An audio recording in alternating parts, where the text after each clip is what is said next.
Saya Gimana? katakan bahwa saya sekarang sipil, mempunyai hak yang sama, hak dipilih dan hak memilih. Sekali lagi, kalau Republik ini memanggil dan rakyat menghendaki itu jadi presiden, saya siap jadi presiden.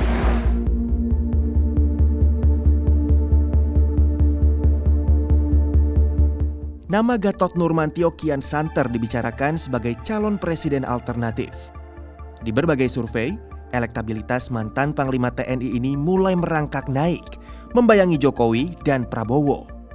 Banyak pihak menanti langkah politik Gatot mendatang, karena tentu modal siap saja tak cukup untuk menjadi capres.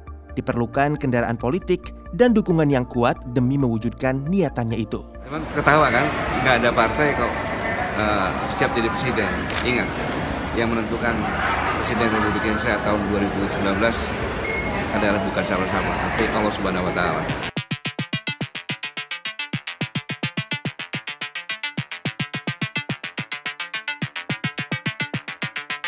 Langkah Gatot mulai terbaca setelah berbagai aksi yang disinyalir sebagai manuver politiknya.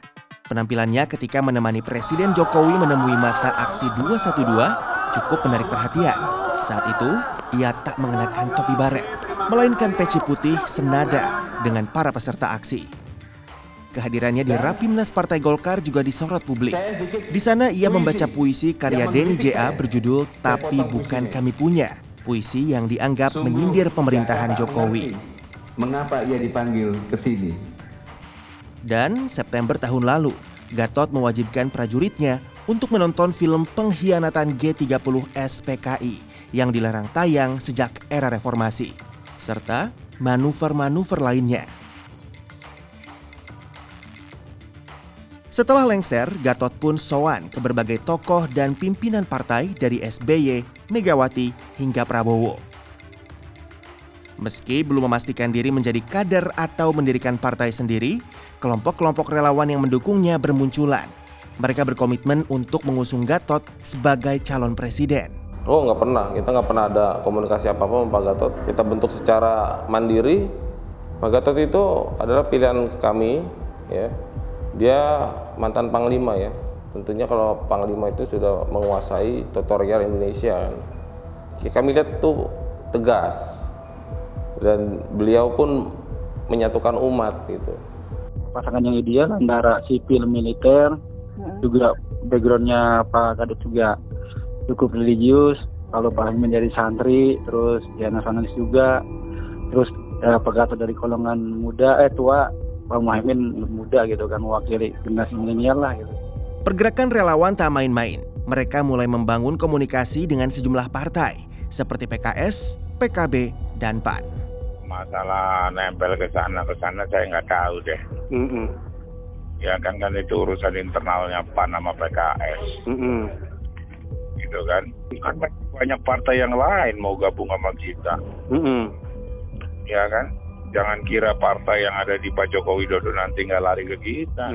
Pak Gatot sendiri kan aktif ya sebagai Panglima TNI untuk dialog dengan kalangan pesantren itu aktif. Nah, saya kira ada banyak juga kalangan pesantren yang melihat sosok Pak Gatot. Bukan hanya relawan, sosoknya juga didukung sejumlah kalangan, mulai dari ulama hingga taipan-taipan tanah air. Dan itu finansialnya cukup besar. Dari Letnan 2 sudah bisnis dia. Ya, dari Letnan 2 dia sudah bisnis dengan Tom Yunarta. Jadi uangnya sendiri, bukan uang haram, itu bukan uang taipan itu. Jadi kan keuangannya dulu dia kerja sama Gelael, kerja sama Tom Yunarta, kerja sama Cendana juga, kerja sama Tom Yunarta, kerja sama Bakri, ya kan? Lantas sebesar apa kans Gatot dalam kontestasi politik di 2019? Starting point di Pilkada DKI, terus 411, 212, terus lanjut lagi, terus yang bersangkutan berhenti, diputus lah, tidak ditunggu sampai purna bakti, lalu sekarang sudah pensiun kan gitu. Keleluasaan untuk katakan menokohkan Gatot dalam hal ini Pak Gatot itu semakin kuat dari masyarakat.